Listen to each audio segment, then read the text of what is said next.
Ang walang kapantay na martial god, unang yugto. Kabanata 526, pagpinta gamit ang puso. Yuming nagulat siya kay Lin Fang. Tumingin siya sa kanyang ina, ganap na nitong inampon si Meng Qing, hanggang sa kinakampihan niya si Lin Fang. Napangiti si Lin Fang, si Meng Qing at ang kanyang ina ay naging maayos. Siyempre, siya ay talagang masaya sa pagangat ng ulo ni Lin Fang at tumingin kay Meng Qing at Duan Xinye nang magkasama sa malayo. Nakita niyang nag-uusap sila. Si Duan Xinye ay tila mas nakakarelax sa sandaling iyon at siya ay nakangiti sa isang napaka-wrangle na paraan. Pakiramdam ni Lin Fang ay isang mabigat na bigat ang naalis sa kanyang puso. Mayroon siyang dalawang kamanghamanghang babae, maaari lamang siyang maging masaya. Hindi niya kailangang sabihin sa kanya iyon ng kanyang ina, alam niyang lubos niya silang minahal at pinahalagahan. Naisip niya ang lahat ng sinabi ni Meng Qing at Duan Xinye sa kanya noon at nagsimulang tumawa. Nang hindi na kailangang pag-usapan kung sino ang magiging pangunahing asawa o hindi, ang lahat ay dumadaloy ng walang anumang problema. Sinabi na sa kanya ni Meng Qing na wala siyang pakialam sa pagkakaroon niya ng maraming babae sa kanyang tabi at sinabi sa kanya ni Duan Xinye na wala siyang pakialam sa pagkakaroon ng katayuan ng pangunahing asawa sa nakaraan, matutuwa lang siyang manatili sa kanya. Swerteng binata, sabi ni Lin Hai habang bamantong hininga at nakangiti. Napakaswerte ng kanyang anak sa pag-ibig, nagkaroon siya ng dalawang hindi kapani-paniwalang magagandang babae, bilang isang ama, maaari lamang siyang maging masaya. Ano, ibig mong sabihin hindi masaya? Sabi ni Yu Menghi habang nakatingin kay Lin Hai na ikinagulat niya. Isang nanginginig na ngiti ang lumitaw sa kanyang mukha at sinabi niya. Siyempre hindi, masaya din ako. Pagkatapos ay ibinaba niya ang kanyang ulo at nagpatuloy sa pag-uukit. Ang matamis na sandaling iyon ay lalong nagpangiti kay Lin Fang, nagsimulang manginig ang kanyang mga labi at sinabi niya sa kanyang ama. Naiintindihan ko na ngayon kung ano ang kinatatakutan mo, ama. Bastos na bata, bantayan mo ang iyong wika. Sabi ni Lin Hai na mukhang masama ang loob, agad na umiling si Lin Fang at naglakad palayo na parang walang nangyari. Sige anak, maging mabuting tao ka kina Xinye at Meng Qing. Sabi ni Yu Menghi habang nakatingin kina Duan Xinye at Meng Qing na hindi masyadong malayo sa kanila. Tumanggo si Lin Fang at dahan-dahang naglakad patungo sa kanila. Sa sandaling iyon, kumuha din si Meng Qing ng isang brush at isang piraso ng papel at nagsimulang matuto mula kay Duan Xinye. Pagkatapos ay sinimulan niyang ibalangkas ang mga kantor ng kanyang pagpipinta. Hindi nila pinapansin si Lin Fang, nawala sila sa sandaling iyon ng kaligayahan. Si Lin Fang ay hindi kasama sa masayang sandaling iyon. Ang lahat ay hindi inaasahan para kay Lin Fang, ngunit nakaramdam siya ng kasiyahan. Nanatili si Duan Xinye sa Lovesick Forest ng 2 araw at nanatili kay Meng Qing ng 2 araw. Tinuruan niya siya kung paano magpinta. Paminsan-minsan, sabay din silang nagkukwentuhan at nagtatawanan. Ang kawawang si Lin Fang ay nag-iisa, hindi kasama, sa loob ng 2 araw ay hindi siya pinansin ng mga babae. Nalungkot siya, hindi niya alam kung sino ang nasaktan niya. Sa ikatlong araw, nagpadala si Duan Wuya ng ilang tao sa Lovesick Forest upang kunin si Duan Xinye, at kasabay nito, magulat ng mensahe kay Lin Fang. Gusto ni Rowland siya na pumunta si Lin Fang at maghintay sa harap ng Imperial Palace makalipas ang 3 araw, aalis na sila patungo sa Dragon Mountain Empire. Ang balitang iyon ay nagpasigla sa buong bansa. Magsisimula na sa wakas ang Great Competition ng Zuyu, ngunit hindi pa rin nila alam kung ilang tao ang lalahok. Hulaan ni Lin Fang na si Rowland Shan ay hindi talaga pumili ng mga manlalaban, isinasaalang-alang lang niya ang mga petsa. 3 araw ay maayos na, ang dakilang kompetisyon ni Zuyu ay mangyayari sa madaling panahon, ang pag-alis ng mas maaga ay isang magandang pagkakataon upang makilala ang ilang mga henyo ng imperyo. Duan Wu daw, Duan Wuya, Yu Tianming at ang iba pa ay pupunta doon. Naisip ni Lin Fang ngunit sa sandaling iyon, nakaupo siya sa kagubatan ng kawayan at may malaking banig na dayami kung saan maraming papel. Si Lin Fang ay nagpinta, ang kanyang kamay ay gumagalaw sa ibabaw ng papel tulad ng maraming shooting star. Sa harap ni Lin Fang, si Meng Qing ay nakaupo mga 3 metro ang layo. Mukha siyang kalmado at mapayapa, bukod sa kanyang mga mata at mga kamay ni Lin Fang, tila walang ibang gumagalaw sa mundo. Unti-unting lumitaw ang silhouette ng isang babae sa ilalim ng painting brush ni Lin Fang. Mukha siyang mapagmahal, malambot at maislan, dalisay at banal tulad ng isang makalangit na nilalang. Mukha rin siyang natural at walang pakialam. Gayunpaman, sa pagpipinta na iyon, ang babaeng iyon ay hindi kasing ganda ng katotohanan. Hindi maganda. Naisip ni Lin Fang habang dahan-daang umiiling. Hindi siya nasiyahan. Pinunit niya ang papel at lumitaw ang apoy sa kanyang kamay, sinunog niya ang papel na naging abo. Lin Fang, kailangan mo pa ba ng mahabang panahon? Tanong ni Meng Qing sa mahinang boses. Matagal na siyang nakaupo doon at maraming beses na sinubukan ni Lin Fang ngunit nabigo siya sa bawat pagkakataon. Sa bawat pagkakataon, sinusunog niya ang papel. Si Meng Qing ay nabalisa. Sa una, si Duan Xinye ay nagtuturo sa kanya kung paano magpinta, pagkatapos noon, si Lin Fang ay nagsimulang magpinta ng larawan ni Meng Qing, nang walang anumang pagkagambala. At saka, hindi niya pinayagang umalis si Meng Qing, gusto niya itong nasa harapan niya. Kailangan mong maghintay hanggang sa matapos ako. Sabi ni Lin Fang habang tumatawa, alam niyang nakakainis siya. Si Meng Qing ay nanatiling tahimik at nakaupo. Mukha siyang dalisay at walang kabastusan, bagay na bagay siya sa magagandang tanawin. Ang tunog ng brush ni Lin Fang sa papel ay patuloy na kumalat sa hangin. Isa pang larawan ang lumitaw, isa pang Meng Qing, halos kamukha niya, nagawa ni Lin Fang na gawing napakaganda ang kanyang mukha, ngunit kulang ito sa sigla. Hindi. Muling sabi ni Lin Fang sa mahinang boses. Pinunit niya ang papel at dahan-dahan itong sinunog. Si Lin Fang ay nagsunog ng isa pang piraso ng papel. Si Lin Fang ay naglagay ng isa pang papel sa harap niya at nagsimulang muli, sa mga mata ni Lin Fang, si Meng Qing lang sa sandaling iyon, wala nang iba pa. Sumayaw ang kanyang paintbrush sa ibabaw ng papel, lumitaw muli ang isang portrait, ang mga tunog ng brush sa papel at ng mga kumakaluskos na dahon ay nagsasama-sama sa hangin, ito ay napakaromantiko. Hindi. Hindi. Si Lin Fang ay nagagawang ipinta ng maganda ang kanyang mukha sa bawat pagkakataon, halos kamukha niya ngunit may kulang, ito ay sigla, ang siglang iyon na nagbigay ng impresyon sa mga tao na ang 10,000 bagay ng nilikha ay walang kulay nang makita nila si Meng Qing. Hindi man lang alam ni Lin Fang kung ilang kumot na ang nasunog niya ngunit si Meng Qing ay nakaupo pa rin doon at pinagmamasdan ng magandang kagubatan ng kawayan. Nang makita niya si Lin Fang na nakasimangot at naghihirap, hindi siya mukhang naiinip, ang kanyang puso ay napuno ng matamis na damdamin. Pinagmamasdan siyang mabuti ni Lin Fang at nakatingin din siya kay Lin Fang. Hindi man lang sila nag-uusap pero kadalasan, isang sulyap lang ay sapat na para mahulaan nila ang kanilang mga iniisip. Mabagal na lumipas ang oras at dumidilim na ang langit, nagsanib-sanib ang araw at gabi sa sandaling iyon, mabagal talaga ang paglipas ng oras. Gayunpaman, tahimik pa rin si Lin Fang, mula umaga hanggang gabi, nanatili siyang tahimik, at pagkatapos mula gabi hanggang umaga, hanggang sa lumitaw ang pagsikat ng araw at namumukadkad ang mga bulaklak. Nagkaroon sila ng pakiramdam na nasasaksihan nila ang paggising ng mundo, ang paglikha ng planeta. Sa wakas, sa ikatlong araw, itinaas ni Lin Fang ang kanyang brush sa hangin.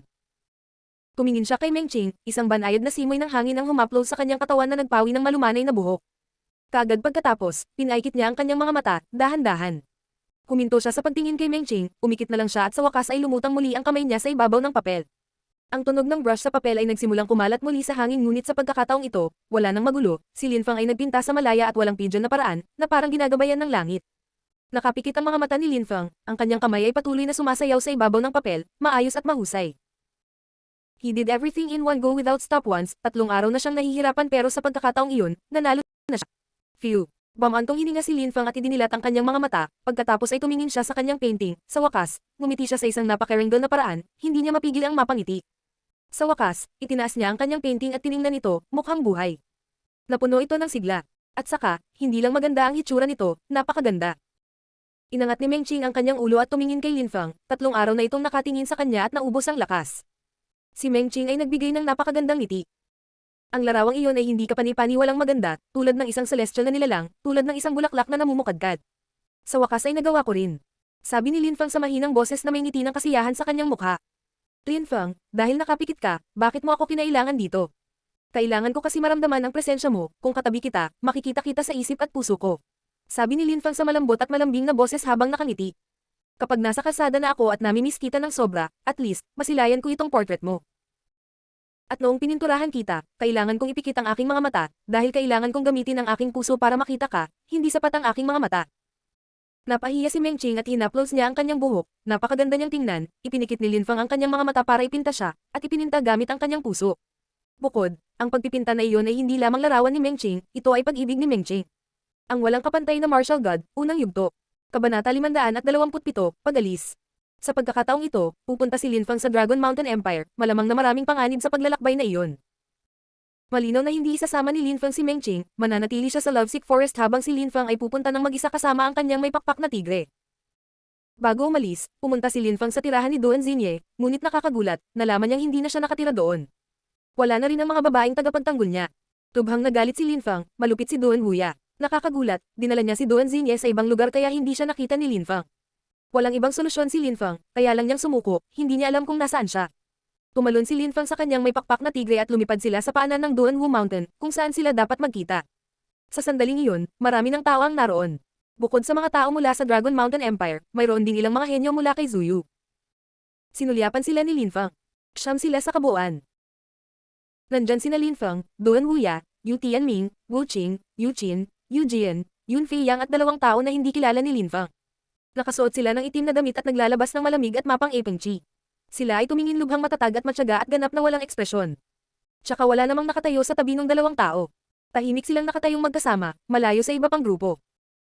Bukod kay Duan Wu daw, ang mga mataas na opisyal ay naruroon lahat, marahil ang 2 taong iyon ay talagang ang 2 pinakabagong mataas na opisyal. Sa katunayan, bago iyon, 2 tao ang nawala sa ranggo, dahil sila ay namatay. Bukod pa rito, sila ay mukhang malamig sa yelo at nakakatakot na malakas, nararamdaman ito ni Lin Fang. Nasaan ang koro ng prinsipe na si Wu daw? Sabi ni Rou Lanshan habang nakatingin sa 9 na tao. Tinatanong niya si Duan Huya. Si Duan Wu daw ay malamang na ang pinakagustong makita ni Rou Lanshan sa Great Competition ng Zuyu. Narinig na niya ang tungkol sa kanya, hindi na niya kailangan pang makita para malaman na napakalakas niya. Hindi mapalampas ni Doan Wu daw ang mahusay na kompetisyon ng Zuyu, sa lahat ng bagay. Mr. Roo, mag-isa lang maglalakbay ang kapatid ko. Ayaw niyang may kasamang ibang tao. Sinabi niya sa akin na sabihin iyon sa iyo. Sa sandali ng great competition ni Zuyu, syempre ipapakita niya ang kanyang sarili. Nakangiti si Doan Wuya habang nagsasalita na nagpasimangot kay Roo Lanshan. Si Doan Wu daw ay hindi sasama sa kanilang paglalakbay. Ngunit pagkatapos ng maikling sandali, tumanggo siya. Si Doan Wu daw ay matigas ang ulo at agresibo, napakalakas din niya. Para sa mga ganoong uri ng mga tao, ang paglalakbay ng mag-isa ay normal. Bukod pa rito, sasali si Doan Wu daw sa great competition ng Zuyu, siya ay napaka-agresibo at marahas na ang naturang kompetisyon ay maaari lamang maging isang kapanabik na kaganapan para sa kanya. Kahit na alam ng lahat na siya ay masuwain, marahas at agresibo, alam ng lahat na ang tanging pinapahalagahan niya ay ang paglilinang. Hindi niya sinaktan ang mga hindi nagkasala sa kanya, ngunit pinatay niya ang mga gumawa. Sige, alis na tayo. Sabi ni Roo Lanshan habang tumatango. Wala na siyang ibang sinabi. Mr. Roo, may isa pa akong dapat ihingi ng tawad. Sabi ni Doan Wuya na ikinagulat ni Roo Lanshan. Wuya, ano ngayon? Hindi talaga pinapansin ng tatay ko ang nangyayari sa Zuyu sa mga araw na ito, at ang kapatid ko ay masyadong abala sa pagsasanay ng cultivation, kaya sa pagkakataong ito, wala akong sapat na oras para pumunta at lumahok sa great competition ng Zuyu, patawarin mo ako. Sabi ni Doan Wuya habang nakayuko sa harap ni Roo Lanshan. Siya ay tumingin sincerely apologetic. Lahat ay namangha, ang ika-4 na mataas na opisyal ay hindi sasali sa kompetisyon. Hindi nila alam kung gaano kalakas si Doan Wuya, ngunit sumusuko na siya, gusto niyang manatili sa Zuyu. Nasa ilalim ng jurisdiction ng Dragon Mountain Empire si Zuyu, kaya kinatawan din ni Doan Wuya ang imperyo sa isang paraan. Umaasa si Roo Lanshan na siya ay lalahok, at ang kanyang lakas ay makatutulong sa lakas ng imperyo sa kompetisyon. Ngunit sa sandaling iyon, sinasabi ni Doan Wuya na hindi siya sasali, hindi nakaimik si Roo Lanshan. Si Doan Wuya ay sobrang matalino at patuloy siyang lumakas. Kahit na matagal na silang hindi magkakilala, alam ni Roo Lanshan na si Doan Wuya ay isang dalubhasa sa pagtatago ng mga bagay-bagay, lalo na tungkol sa kanyang sarili. Siya ay lubhang matalino. Wuya, napakalakas mo, nakakalungkot na marinig iyon, ngunit kung hindi ito maiiwasan. Sabi ni Roo Lanshan na sinusubukang kumalma. Mr. Roo, lahat ng mga taong iyon ay ang pinakanamumukod tanging cultivator ng Zuyu, hindi sila mas mahina kaysa sa akin. Tsaka andan din yung kapatid ko, he is monstrously strong. Sa anumang kaso, dahil narito sila, kung hindi ako lalahok, hindi ito magkakaroon ng anumang makabuluhang epekto sa mga resulta. Hindi talaga ako makakapunta, napakaraming bagay na gagawin sa Zuyu, patawarin mo ako. Sana iyong maintindihan. Magalang na sabi ni Doan Wuya. Hinatak ni Roo Lanshan ng mahabang mukha at saka tumango. Alam niya na si Doan Wuya ay may lihim na motibo at napakalakas ng loob, kaya imposibleng magbago ang isip niya. Dahil sa ganoong paraan at hindi maiiwasan, pinapatawad na kita. Sabi ni Roo Lanshan habang bamantong hininga. Kaagad pagkatapos, lumingon siya sa iba at sinabi. Sige, hindi darating si Wuya, kaya handa na kaming umalis. Tara na. Pagkatapos, sumipol si Roo Lanshan ng napakalakas at sa isang iglap, bumaba mula sa langit ang ilang itim na lawin at yumuko sa harap ng karamihan. Ang Dragon Mountain Empire ay napakalayo mula sa Zuyu. Si Roo Lanshan at ang iba ay halatang hindi maglalakad, at ang paglipad sa kalangitan ay imposible rin, kakailanganin nito ng sobrang dalisay na chi at sigla. Ang pagsakay sa mga hayop ay ang pinakamahusay na paraan upang maglakbay. Ang mga Black Hawk ay talagang Black Windhawk, Zuan level beasts. Napakabilis nila, hindi na sila maabutan ng mga taong lumilipad sa langit. Mayroong 6 na itim na lawin at ang isa sa kanila ay kayang tumanggap ng 3 tao ng sabay-sabay. Si Roo Lanshan, na ibinabahagi ang kanyang itim na lawin kay Jian Chen, ay nagsabi sa iba. 3 tao ang makakasakay sa parehong Black Windhawk, tara na. Tumanggo ang karamihan. Nabuo ang maliliit na grupo at tumatalon sa likod ng mga lawin. Ngunit hindi sumakay si Lin Fang sa mga lawin na iyon, nasa kanya ang kanyang may pakpak na tigre. Napakabilis din ito, at hindi ito mas mabagal kaysa sa mga itim na lawin na iyon. Gumawa ng hakbang si Lin Fang at tumalon papunta sa kanyang may pakpak na tigre na nagbuka ng apoy na pulang pakpak nito. Pambihira itong tumingin. Sinulyapan lang nito ang mga itim na lawin na iyon ng ilang segundo ngunit sapat na iyon para matakot sila. Ang mga sinaunang mabangis na hayop ay lubhang nakakatakot. Lin Fang, pwede ba akong sumama sa iyo? Tanong ni Yunfei Yang sa sandaling iyon. Siyempre, walang problema, halika na. Walang pakialam na sabi ni Lin Fang. Tinulungan siya ni Yunfei Yang noon, hindi makatanggi si Lin Fang. Siya. Isang silhouette ang kumikislap sa harap ni Lin Fang na nagpagulat sa kanya, may isang bagyo sa paligid ng silhouette na iyon. Kumislap ang silhouette na iyon at damapo sa likod ng may pakpak na tigre. Hindi ka panipaniwala, ito ay si Lan Zhao mula sa Cosmic Pavilion. Hindi na natili si Lan Zhao sa mga tao mula sa Cosmic Pavilion, nagpa siya siyang maglakbay kasama si Lin Fang sakay ng kanyang may pakpak na tigre. Bakit hindi mo ako hiniling na sumama sa iyo? Tanong ni Lan Zhao habang sinusulyapan si Lin Fang. Kailangan ba siyang tanungin ni Lin Fang? Hindi siya makakarating sa may pakpak na tigre nang hindi nagtatanong sa sarili, lagi siyang ganyan. Tumiti si Lin Fang at umiling. Wala siyang pakialam kay Lan Zhao na sumakay sa kanyang may pakpak na tigre. Tumingin siya sa kanya at sinabi, kung gusto mong sumama sa akin, ako, syempre, walang tutol, pwede ka. Kailan ka pa naging magalang? Tanong ni Lan Zhao habang nakataas ang kanyang ulo at sumulyap kay Lin Feng sa paraang walang pakialam, na naging dahilan upang umiling si Lin Feng at ngumiti ng pilit. Hindi na siya nagdagdag ng kahit ano. Hindi ka pa nakakapunta sa Dragon Mountain Empire, baka tumagal ng ilang araw ang biyahe. Baka ayaw mo akong makasama ng ganoon katagal, baka ayaw mong ilibat kita sa Dragon Mountain. Sabi ni Lan Zhao nang makita niyang nanatiling tahimik si Lin Feng. Nanatiling tahimik si Lin Feng saglit. Actually, hindi pa talaga siya nakakapunta sa Dragon Empire. Ngayon, kailangan niyang pumunta doon. At saka, kailangan niya ng ilang bagay na hindi niya mahanap sa Zuyu, kaya umaasa siyang mahanap ang mga ito sa Dragon Empire.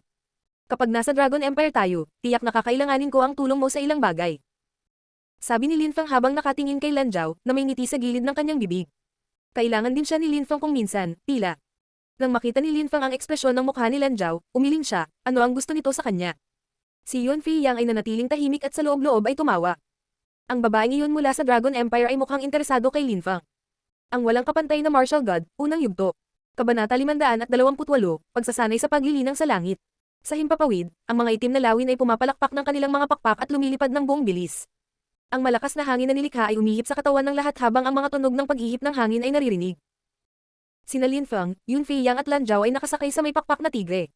Si Lan Zhao ay nakaupo malapit sa gitna ng mga pakpak, si Yunfei Yang ay nakaupo sa likod ng hayop, at si Lin Feng ay nakatayo dito malapit sa ulo. Nakatingin si Lin Feng sa landscape, may mga ulap, fog, at malalaking kalsada. Mayroong ilang mga tanikala ng bundok at malalalim na kagubatan, na naging dahilan upang mapang-angga si Lin Feng sa pagkamangha. Sa wakas, aalis na siya kay Zuyu. Hindi mapigilan ni Lin Feng na mapabuntong hininga sa emosyon. Dahil si Lin Feng ay nasa kontinente ng siyam na ulap, nagsanay siya ng husto sa paglilinang.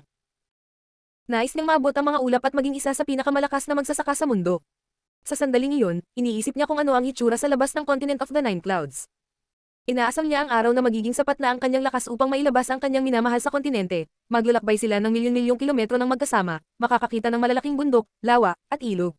Ang pagsali sa Great Competition ni Zuyu ay isang unang hakbang para kay Lin Feng, hindi ito ang kanyang huling tagumpay. Ito ang magiging unang hakbang niya palabas ng Zuyu. Ang kanyang ultimate goal ay hindi si Zuyu o ang Dragon Mountain Empire o si Zuyu. Sa halip, gusto niyang maglakbay ng napakalayo at makita ang mga sulok at gilid ng kontinente ng siyam na ulap. Ang mga tao sa kanyang nakaraang buhay ay nagnanais na isipin ang tungkol sa pagiging bayani o pagiging napakalakas, ngunit sa mundong ito ng paglilinang, posible ito. Si Lin Feng balang araw ay masisira sa mga mahiwagang cultivation layer na iyon na magbibigay daan sa kanya upang sirain ang mga bundok at karagatan. Magkakaroon siya ng hindi kapani-paniwalang kapangyarihan. Dati, tinitingnan ni Lin Feng ang langit na nagnanais na makalipad siya dito, ngayon ay maaari na siyang kumailang sa itaas ng mga ulap.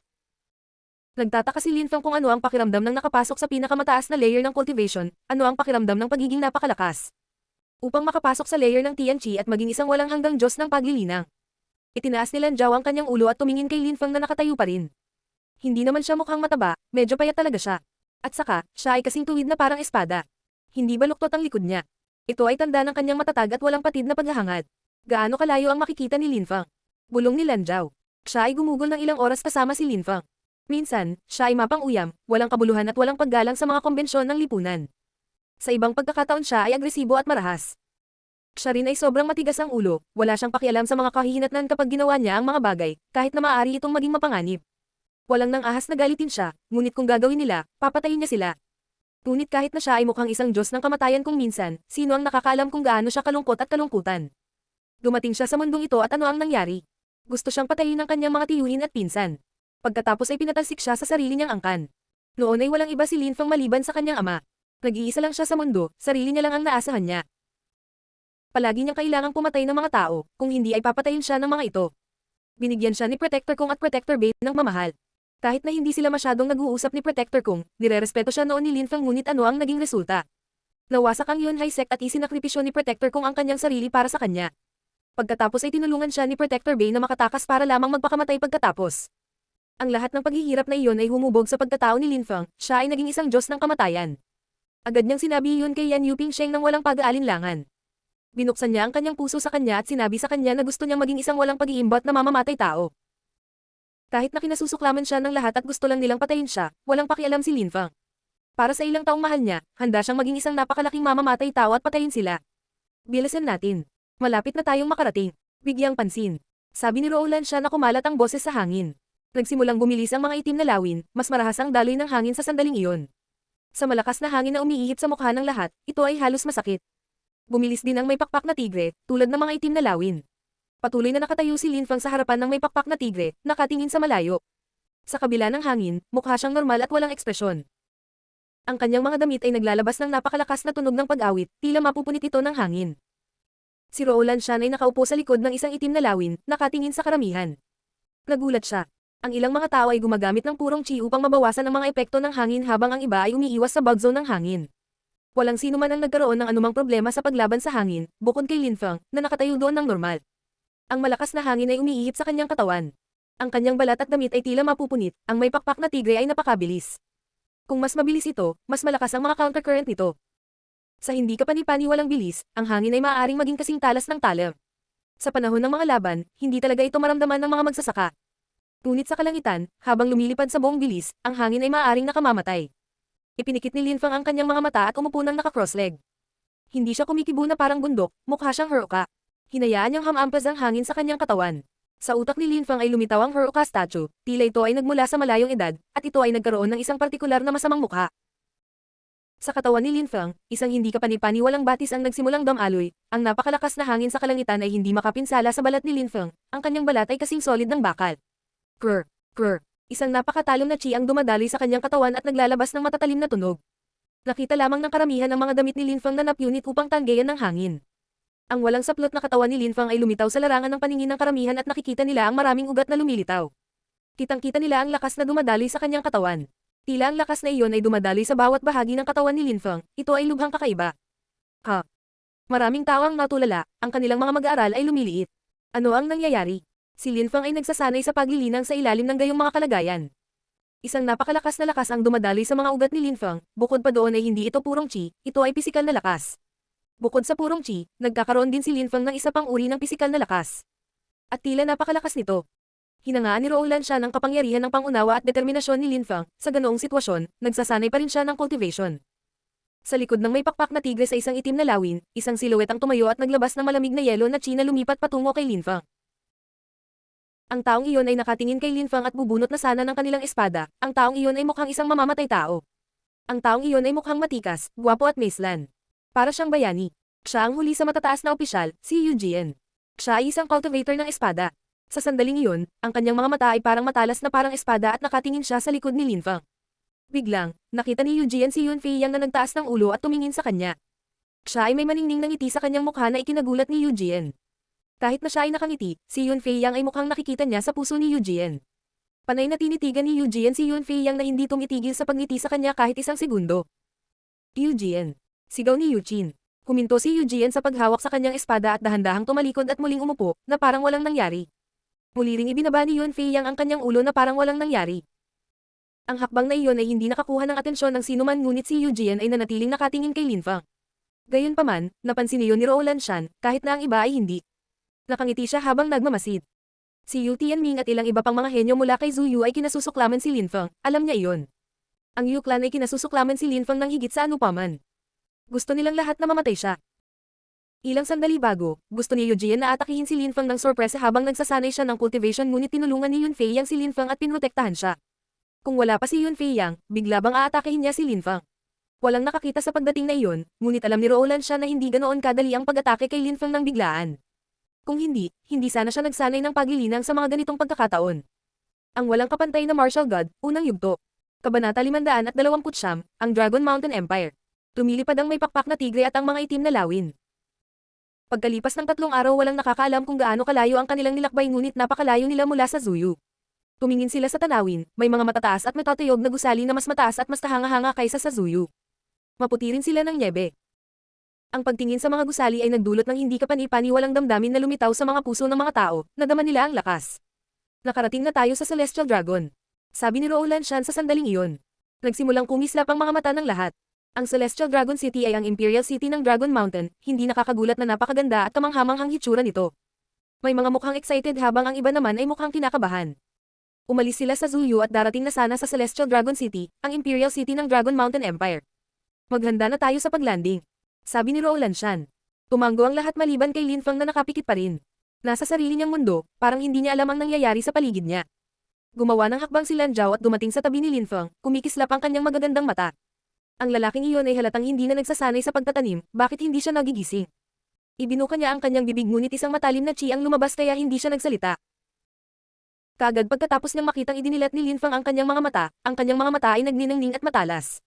Ilang sandali bago niya naramdaman ang matalim na chi na iyon, lumabas na talaga ito sa mga mata ni Linfang. Ang Dragon Mountain Empire. Tumingon-lingon si Linfang sa malawak at walang hangganang lungsod sa ilalim niya. Mukha siyang sobrang excited. Ilang taon na siya sa mundong iyon at sa wakas ay iniwan na niya si Zuyu, iyon ang unang hakbang niya sa kontinente ng siyam na ulap. Lapag na tayo, sabi ni Rowland Shan. Sa isang iglap, nagsimulang magnosediving ang mga itim na lawin. Sinabihan ni Linfang ang kanyang winged tiger na dumaong gamit ang telepathy. Sa isang iglap, nasa lupa na sila. Ang lugar kung saan sila napadpad ay napakalawak at malawak, ito ay tila isang napakalaking bukid na idinisenyo upang magsanay ng paglilinang. Paminsan-minsan ay tinatitigan sila ng mga usiserong tao, nagtataka kung sino ang mga kakaibang bisita. Welcome sa Celestial Dragon City, ang Imperial City ng Dragon Mountain Empire. Sabi ni Rowland Shan habang nakatalikod. Kahit na siya ay isang ambassador at nagpunta sa Tianfang at Zuyu, ang Dragon Empire ay kanyang sariling bansa pa rin. Sa ibang bansa ay hindi siya. Mas maganda ang pakiramdam niya nang makabalik sa sariling bansa, na para bang isang malaking pasanin ang nawala sa kanyang puso. Hindi niya kailangang maging maingat sa sarili niyang bansa. Tumingin si Linfang sa kapaligiran, sa sandaling iyon ay nasa isang napakalaking pampublikong plaza. Sa hilaga ng pampublikong plaza ay may isang napakalaking arco na pinto na may ilang salita na nakasulat. Virtuous Dragon Residence. Hayaan mong sabihin ko sa iyo ang ilang mga bagay, ikaw ay nasa Dragon Empire ngayon. Dito maaari kang manatili sa Virtuous Dragon Residence ng ilang araw. Nagpadala na ako ng sulat kay Tianfang para sabihin sa kanila na magpadala ng ilang henyo. Pagdating nila, magkakaroon ka at 16 na henyo mula sa Dragon Mountain. Sama-sama kayong sasali sa Great Competition ng Zuyu, mabagal na sabi ni Rowland Shan. Ang bawat imperyo ay kailangang pumili ng 36 na henyo sa kabuuan. Ang Dragon Empire ay kailangang pumili ng mga kandidato mula sa kanilang sariling imperyo pati na rin ng mga kandidato mula sa Zuyu at Tianfang upang ipakita ang kanilang lakas. Tianfang at Zuyu bawat isa ay may 10 tao na pinili, at 16 ang napili mula sa imperyo. Tumanggo ang lahat, hindi na sila nagulat. Pagkatapos ng lahat, ang mga henyo sa Dragon Mountain ay mas malakas at mas marami, kaya ang pagkakaroon nila ng mas maraming kandidato ay normal. Ang imperyo ay, pagkatapos ng lahat, isang imperyo, ang mga pasilidad ng paglilinang ay mas mahusay sa imperyo at ang mga henyo ay mas marami. Ang isang imperyo ay maaari lamang maging mas malakas kaysa sa isang bansa. Ang Virtuous Dragon Residence ay maraming cultivation facility, kung gusto mong magsanay, makakahanap ka ng lugar na gusto mo at magsanay ng cultivation. Ang Virtuous Dragon Residence ay isang uri ng hotel kung saan maaaring pumunta ang mga dayuhan mula sa Zuyu at Tianfang. Ang isang imperyo ay nananatiling isang imperyo. Naisip ni Linfang, ang Dragon Mountain Empire na kinokontrol ni Zuyu. Kapag ang mga tao mula sa Dragon Mountain ay nasa Zuyu, sila ay nanatili sa Imperial Palace ng Zuyu at ang prinsipe o ang hari ay kailangang tanggapin at aliwin sila, kailangan din nilang maging lubhang magalang sa kanila. Gayunpaman, noong ang mga tao mula sa Zuyu ay nasa Dragon Mountain, hindi yun ganoon. Ang kanilang grupo ay mananatili sa ilang uri ng hotel para sa mga dayuhan, hindi sa Imperial Palace ng Dragon Mountain. Ngunit ang kani-kanilang kapangyarihan ay hindi balanse, ang isa ay isang bansang nasa ilalim ng jurisdiction ng isa. Ang mga tao mula sa Zuyu ay hindi nagulat, na hindi na kayanang manatili sa Imperial Palace of Dragon Empire. Tumanggo lang ang lahat, tsaka wala naman talagang pakialam ang mga cultivators kung saan sila tutuloy, praktikal na bagay lang iyon, wala nang iba pa. Bagamat nagmamalasakit sila sa mukha, hindi talaga mahalaga sa kanila ang pagtanggap bilang mga kilalang bisita. Sige, baka pagod na kayong lahat sa paglalakbay, pumunta na kayo at magpahinga. Hindi na kita aabalahin pa. Kung kailangan mo ng anuman, maaari mong sabihin sa mga tao ng Virtuous Dragon Residence na makipag-ugnayan sa akin. May kailangan pa akong sabihin sa iyo, nandito ka, sa imperyo ko, ang Dragon Mountain Empire. Sana ay hindi ka magdulot ng gulo dito dahil ayaw kung may mangyari sa iyo, hindi ka maaaring mamatay bago ang Great Competition ng Zuyu. Maaari kang lumaban, ngunit walang laban hanggang sa kamatayan. Sabi ni Rowland Shan na may matalim na ilaw na kumikislap sa kanyang mga mata habang nakatingin sa mga tao, lalo na kay Eugene. Habang nasa biyahe, naisip ni Eugene ang pag-atake kay Linfang. Ngayon, nasa Dragon Mountain sila, gusto ng ilan sa kanila na patayin si Linfang. Magsasama sila sa iisang tirahan kaya malamang na magkakaroon ng tensyon, at anumang oras ay maaaring sumabog ang sitwasyon. Bahagyang tumanggo ang lahat, naiintindihan nila na kapag may ginawa silang mali, sasabihin sa kanila ni Rowland Shan na umalis. Nagkatinginan ng lahat at saka tumingin sa malayo. Nakarating na sila sa imperyo, syempre, gusto nilang mamasyal. Sa madaling sabi, ilang tao ang nagtungo sa tirahan habang ang iba ay namasyal sa lungsod. Tumingin si Lan Zhao kay Linfang na parang naghihintay ng sasabihin ito. Tumingin si Linfang kay Lan Zhao, ngumiti, at umiling nang makita niya kung paano ito kumilos. Tara na at humanap tayo ng kwarto, pagkatapos ay maaari mo akong ipakita sa paligid, okay? Tanong ni Linfang, inutusan mo ba ako? Tanong ni Lan Zhao habang naka-cross arm sa harap ng kanyang dibdib, nakatingin ito sa kanya sa mapang-akit na paraan. Tumingin si Linfang kay Lan Zhao, naguguluhan siya. Pagkatapos ay nagpa siya siyang tumalikod at naglakad patungo sa Virtuous Dragon Residence kasama ang may pakpak na tigre na sumusunod sa kanya. Ikaw. Sabi ni Lan Zhao, natulala siya. Nagsimula na rin siyang maglakad. Ang bastard na iyon. Ngunit sinundan pa rin niya ito. Ang Virtuous Dragon Residence ay isa ring malaking snowy white building, ito ay malinis at maganda. Mukhang napakagandang lugar. Mula sa labas, makikita ng isa na may ilang mga patio sa loob. Parang mga dragon ang mahabang koridor. May mga lawa at isang magandang patio. Siyempre, kailangan nilang dumaan sa main gate para makakita pa, mula sa labas ay isang bahagi lang ang nakikita nila. Tila iba ang bawat looban sa tirahan. Punta tayo dyan. Sabi ni Lin Feng habang nakaturo sa isang courtyard. Pagkatapos ay agad siyang pumasok sa looban. Ilang araw na lang siyang mananatili doon. Bukod dito, naisip ni Lin Feng na ang patio na iyon ay mukhang napakarilag. Iniwan ni Lin Feng ang kanyang may pakpak na tigre doon at pagkatapos ay umalis kasama si Lan Zhao. Ang may pakpak na tigre ay isang sinaunang mabangis na hayop, makakatawag ito ng atensyon ng mga tao kung dadalhin niya ito sa lungsod at maaring makaakit ng kaguluhan. Ang Celestial Dragon ay mas malaki kaysa sa Imperial City ng Zuyu. Ang mga kalye ay mas malawak, ang mga tao ay may mas magagandang tiyang paos, sila ay tumingin lubhang elegante. Ang mga tao mula sa Dragon Mountain Empire ay tila partikular na nagustuhan ng mga damit na puti niebe. Saan mo gustong pumunta? Tanong ni Lan Zhao. Agad na sumagot si Lin Feng. Hindi ko alam kung ano ang mayroon dito, kaya hindi ko na kailangang tanungin. Sige, dadalhin kita sa magandang lugar. Ipapakita ko sa iyo kung saan pupunta ang ilang mga henyo. Kung sinuswerte ka, baka may makilala ka ding magandang babae. Sabi ni Lan Zhao habang nakangiti. Nagulat, nagtanong si Lin Feng, anong lugar? Ang pinakamagandang restaurant sa lungsod, ang Celestial Palace Restaurant, na kabilang sa Tangklan.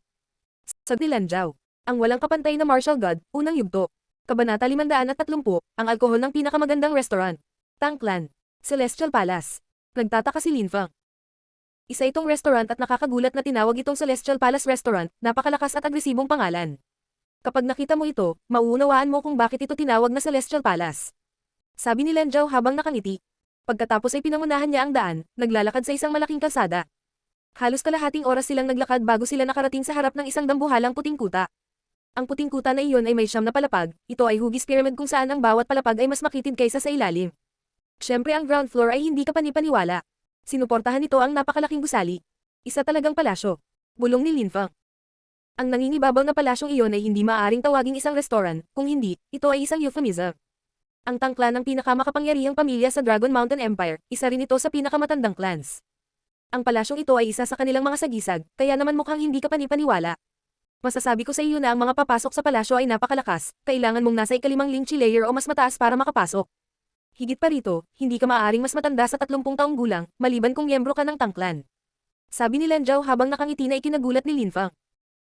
Ang Tangklan ay ang pinakamakapangyarihan at maimpluwensyang clan ng Dragon Mountain Empire, sila ay mas malakas kaysa sa Yu Clan o sa Yu Clan sa Zuyu. Itinatag nila ang palasyong iyon at tanging ang mga taong nasa itaas ng ikalimang lingchi layer ang maaaring makapasok. At saka, ang alak sa restaurant na ito ay sobrang mahal. Sabi ni Lan Zhao habang nakangiti pa, gusto talagang makita ni Lin Feng kung anong uri ng alak ang mayroon sila sa restaurant. Bakit ito napakamahal? Espesyal ba ito? Pumasok na tayo sa loob. Sabi ni Lin Feng sa mahinang boses at agad na naglakad patungo sa restaurant. Nang makita ni Lan Zhao si Lin Feng na naglalakad patungo sa restaurant, ngumiti siya ng palihim at sinundan siya. Napakalaki ng ground floor, at maraming tao, lahat sila ay mukhang napakabata ngunit ang kapaligiran ay sobrang kalmado. Nagbubulungan na lang ang mga tao para hindi makaistorbo sa iba, bukod pa sa nakatutok sila sa kanilang mga inumin at ninanamnamang lasa. Sinulyapan sila ni Lin Feng, gaya ng inaasahan, wala ni isa sa kanila ang mahina. Huwag mo silang tingnan, akala nila magaling sila. Nagsusuot sila ng magagandang damit at pumupunta rito, ngunit talagang nakikihalubilo lang sila sa cognoscenti, wala silang kwenta. Sabi ni Lan Zhao habang nakangiti. Siya ay nagsasalita sa isang napakaunakful na paraan at lahat ay nagsimulang nakatitig sa kanila, mukhang galit na galit sila. Sinulyapan ni Lin Feng si Lan Zhao, sinusubukan ba niyang gumawa ng gulo? Ang bastos na babae, sabi ng isang tao nang marinig siya. May mga tumayo pa, mukhang galit na galit. Nakikita mo, maliit silang maliliit na tao at madaling magalit. Sabi ni Lan Zhao habang humahajijek. Umiling si Lin Feng nang makita niyang papalapit sa kanila ang mga taong iyon. Nagsimula siyang magpakawala ng ilang chi at puwersa, sa isang iglap, ang mga taong iyon ay tumigil sa paglalakad. Maya-maya ay bumalik na sila sa kanilang mga upuan. Kahit galit na galit sila ay napayuko na lang sila at nagsimulang uminom ulit. Ang lakas ay ang pinakamahalagang bagay. Tara na, papunta na tayo sa 5th floor. Sabi ni Lan Zhao habang hawak ang braso ni Lin Feng, at pagkatapos ay magkaakbay, nagsimula silang maglakad patungo sa hagdanan. Nagulat ang mga tao nang marinig nila siya, ikalimang palapag. Ang palapag na iyon ay nakalaan para sa mga nasa Zuan-Chi layer man lang. Natigilan sila, si Lan Zhao at Lin Feng ay napakabata pa ngunit nakalusot na sa Zuan-Chi layer, iyon ay hindi ka panipaniwala. Hindi nakapagtataka na si Lan Zhao ay hindi natakot sa kanila. Sinundan ni Lin Feng si Lan Zhao. Habang paakyat sila sa gusali ay lumalakas at lumalakas ang chi. Tulad ng sinabi ni Lan Zhao, mas mataas ang sahig, mas malakas ang mga magsasaka. Sa ikalimang palapag, mayroon lamang mga tao sa Zuan Chi layer. Sa ika-6 na palapag, ang mga magsasaka ay dapat na hindi bababa sa pangalawang layer ng Zuan Chi. Sa ika-7 palapag, sila ay nasa ika-3 layer ng Zuan Chi. Sa itaas na palapag, ang mga magsasaka ay dapat na hindi bababa sa ika-4 na layer ng Zuan Chi. Ang mga taong wala pang 30 taong gulang na nakalusot sa Zuan Chi layer ay napakabihirang na, sa makatuwid, ang mga taong pumunta sa Celestial Palace Restaurant ay lahat ay wala pang 30 ay talagang, para sa karamihan, mga 20. Ang mga taong humigit kumulang 20 at maaaring pumunta sa itaas na palapag ay maaari ding ituring bilang ang pinakanamumukod tanging magsasaka ng Celestial Dragon. Pagdating nila sa 5th floor, napansin nilang kakaunti lang ang tao. Sa malawak na bulwagan, 8 mesa lang ang okupado. Walang nagsasalita, lahat sila ay napakatahimik. Linfeng, uminom tayo dito, okay. Sabi ni Lan Zhao habang nakangiti. Tumanggo si Linfeng, hindi pa niya natitikman ang alak sa ground floor kaya kailangan niyang subukan ng alak sa ika-5. Lumipat silang dalawa sa isang table at umupo. May nakaukit sa mesa, dragon iyon. Sa gitna ay may lamat na hindi alam ni Linfeng kung para saan iyon. Linfeng, maglagay ka ng purity stone na may mas mataas na kalidad dito. Sabi ni Lan Zhao habang nakaturo sa lamat. Natigilan si Linfeng, isang purity stone na mas mataas ang kalidad. Kahit na nagdadalawang isip siya ay naglabas pa rin siya ng isa at inilagay sa lamat. Krr. Krr. Isang magaan na tunog ang kumalat sa hangin at nawala ang purity stone sa loob. Si Linfeng ay natulala, iyon ay parang vending machine. Napakabilis, isa pang tunog ang kumalat sa hangin at sa harap ni Linfeng ay lumitaw ang isang maliit na bote. Ha? Si Linfeng ay namangha. Ang mesang iyon ay talagang hindi ka panipaniwala, maaari kang makakuha ng mga inumin sa pamamagitan ng paglalagay ng mga bato sa loob. Ganyan ang alcohol sa ika-5 palapag, para sa isang dalisay na bato na may mas mataas na kalidad maaari kang bumili ng isang maliit na bote. Subukan mo, sabi ni Lan Zhao habang nagbubuhos ng kaunting alak sa isang maliit na baso bago ibinigay kay Linfeng. Pagkatapos, kumuha din siya ng baso para sa sarili. Ang mga baso ay gawa sa jade. Labis na curious si Linfeng, ang alak na iyon ay napakamahal, ngunit ano ang lasa? Itinaas ni Linfeng ang baso sa kanyang ilong at inamoy ito, walang amoy, kaya inubos niya ang baso sa isang lagok. Naramdaman ni Linfeng ang alak na bumababa sa kanyang digestive system. Nagsimulang uminit ang tiyan niya. Atsu, tumiti si Lan Zhao kay Linfeng at sinabi. Ito ang unang pagkakataon na nakakita ako ng isang tao na uminom ng isang baso ng hot unit na alak, tanga ka. Namula ang mukha ni Linfeng, pakiramdam niya ay nasusunog. Tumingin siya kay Lan Zhao at nakita niyang sinisipsip lang niya ito. Medyo nagalit si Linfeng. Napakalakas ng alak na iyon. Bulalas ni Linfeng. Pakiramdam niya ay bumabaliktad ang kanyang dugo at mga laman loob, na parabang nasusunog ang kanyang dugo. Ang dalisay na chi sa kanyang katawan ay tila nasusunog. Naglalaman ito ng nakakapasong mainit na chi na sumusunog sa kanyang mga daluyan ng dugo. Lahat ay nakatingin kay Linfeng sa kakaibang paraan, malakas ang alak na iyon. Saan galing ang tanga? Sabi ng ilan sa paraang nanghahamak habang nakatingin sa pulang mukha ni Linfeng. Talagang hinamak ng taong iyon si Linfeng sa sandaling iyon. Oo, talagang tanga siya. Gusto niyang magpakamatay. Sabi ng isa pa habang tumatawa na ikinagulat ni Linfeng. Pagkatapos ay malamig niyang sinulyapan ng mga ito. Pero tumatawa si Lan Zhao, nakita niyang sobrang nakakatawa ang ekspresyon ng mukha ni Linfeng. Ang hot unit na alak na iyon ay maaaring magsunog ng purong chi ng mga tao at gawin itong mas mabilis. Pinapalakas nito ang iyong mga ugat at daluyan ng dugo. Ito ay napakahusay para sa mga magsasaka, ngunit dapat mong inumin ito ng dahan-dahan, ito ay mas epektibo kaysa sa pagsasanay sa paglilinang. Ang problema ay naubos mo, buti na lang mataas ang cultivation level mo, kung hindi, nasunog mo ang iyong mga ugat at panloob na organo. Paliwanag ni Lan Zhao habang tumatawa. Nagulat si Linfeng ngunit nanatiling tahimik. Kakaibang alak. Nakapagtataka, ito ay maaaring makatulong na mapabuti ang antas ng paglilinang ng isang tao, hindi nakakagulat na nagkakahalaga ito ng isang kadalisayan na bato na mas mataas ang kalidad. Parang ang Celestial Palace Restaurant ay talagang nararapat sa reputasyon at pangalan nito. Ang dalisay na chi ni Linfeng at ang lakas ng Heroka ay patuloy na umaagos ng sama-sama na nagpapadaloy ng init. Unti-unti itong umiikot sa kanyang katawan. Unti-unting bumuti ang pakiramdam ni Linfeng. Talagang napakasarap pakiramdam. Sa sandaling iyon, naramdaman niya kung gaano kasarap ang alak na iyon. Nakita ni Lan Zhao na mabuti na ang pakiramdam ni Linfeng at sinabi. Ika-5 palapag pa lang, sa ibang palapag, mas masarap ang alak. Mas magandang alak. Si Linfeng ay mukhang naiinip na subukan ang mga ito. Gusto niya talagang subukan ang mga ito at makita kung ano ang mga ito. Pero may mga taong pinahiya ka lang, tinawag ka nilang tanga, gusto mo na daw mamatay. Sabi ni Lan Zhao habang tumatawa. Kusang loob niyang sinusubukang pagalitin si Linfeng.